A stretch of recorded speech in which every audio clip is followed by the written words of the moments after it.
In his final years, Francisco Goya painted some of the strangest and most disturbing work of his life. 14 scenes of monsters, witches, and despair, covered floor to ceiling across 2 rooms. He made them for no buyer, no gallery, no commission. He made them only for himself. By 1819, Goya held the title of first court painter to the Spanish king. Portraits of nobles, generals, and the royal family hung in palaces across the country, and his work was sought after by anyone who mattered in Madrid. He was 73, wealthy, and at the peak of his profession. This video moves in 2 parts. First, Goya, a painter who reached the highest position in Spanish art, then walked away from nearly all of it inside his own house. Then, what that walking away has to say about a world where almost nothing happens unless someone else can see it. Goya's portraits of the Spanish royal family were so unflattering that historians still debate whether he was mocking them on purpose. The family apparently didn't notice. They hung the painting proudly in the palace. Goya had learned exactly how to give power what it wanted and how to slip something else past it. Dukes, duchesses, generals, bankers. Goya painted Spain's elite for decades. His portrait of the Duchess of Alba became one of the most reproduced images in Spanish art, and rumors about their relationship followed him for the rest of his life. In 1792, in the middle of all this success, Goya fell seriously ill. He survived, but the illness left him permanently deaf. Every conversation now required someone to write things down, or for Goya to read lips across a language he could no longer hear. The world kept talking. After the illness, Goya began a series of etchings called Los Caprichos, 80 prints of witches, monsters, and human folly, sold by subscription to the public. They were stranger and more personal than anything he'd made before. Deafness hadn't ended his career. It had opened a door inside it. In 1808, Napoleon's army invaded Spain. Goya, now in his 60s, witnessed the occupation, the executions, the famine. He recorded it all in a series of etchings called The Disasters of War. 82 prints so brutal that Goya never tried to publish them. They stayed in a drawer for the rest of his life. When the Spanish monarchy was restored in 1814, Goya kept his title and kept painting kings, even Ferdinand VII, whose reign brought back censorship and the Inquisition. Goya was nearly 70, still the most prominent painter in the country. In February 1819, at 73, Goya bought the farmhouse by the Manzanares River. He moved in with his companion, Leocadia Weiss, and her young daughter. After 50 years inside palaces, churches, and the households of the powerful, Goya now owned a small house that answered to no one but him.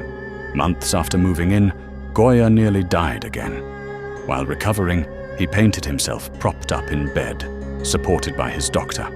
An inscription beneath it thanks the man who saved his life.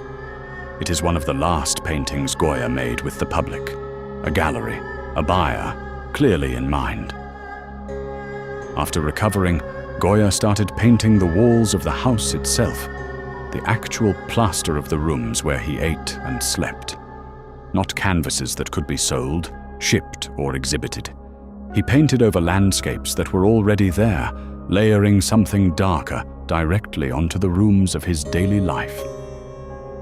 On one wall, Goya painted Saturn devouring his own son, a god so afraid of being replaced that he eats his children as they're born. The figure is wild-eyed, mid-bite, painted in thick, almost violent strokes, with none of the careful polish of a royal portrait.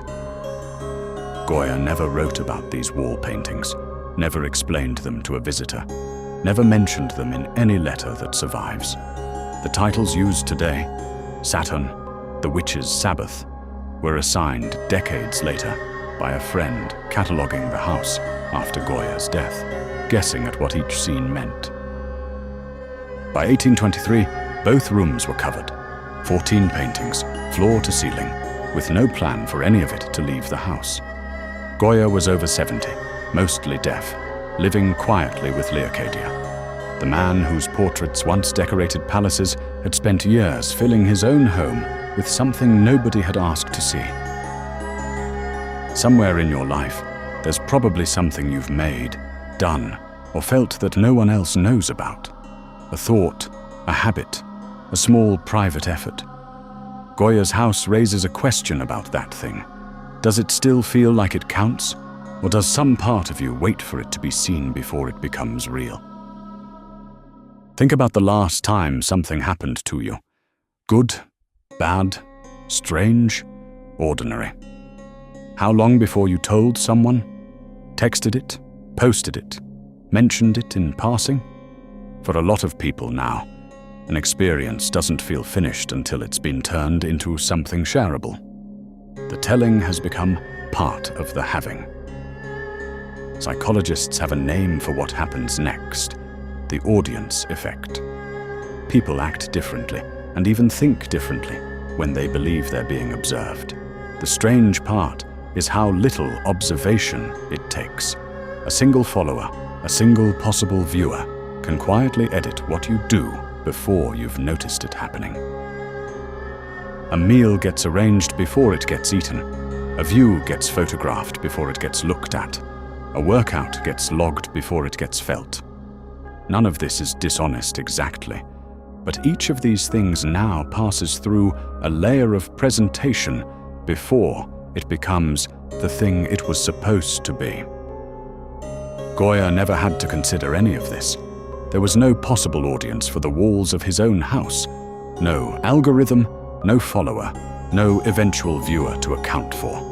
Whatever he painted because some part of him needed it on the wall. An audience isn't the enemy here. Sharing connects people, and plenty of meaningful work exists because someone knew it would be seen. But every audience, even a kind and small one, asks something of the work in return: a shape, a pace, a version of events that holds together for someone else. Goya painted Saturn devouring his son on the wall of his own dining room. Not for a buyer, not for a gallery, for nobody. He sat across from it, ate his meals in front of it, and never told a single person what it meant. The black paintings don't hold together in any conventional sense. They're not flattering, not resolved, not built to make sense to a stranger walking in. Saturn's eyes bulge mid-bite. The witch's Sabbath has no clear story. A mind was working something out on these walls, and nobody was meant to follow along.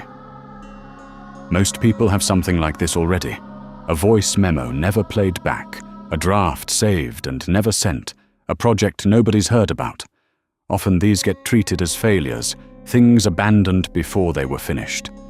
But Goya's walls suggest another reading.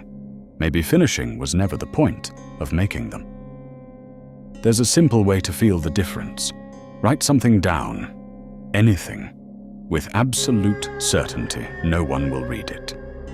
Then write the same thing, knowing someone will.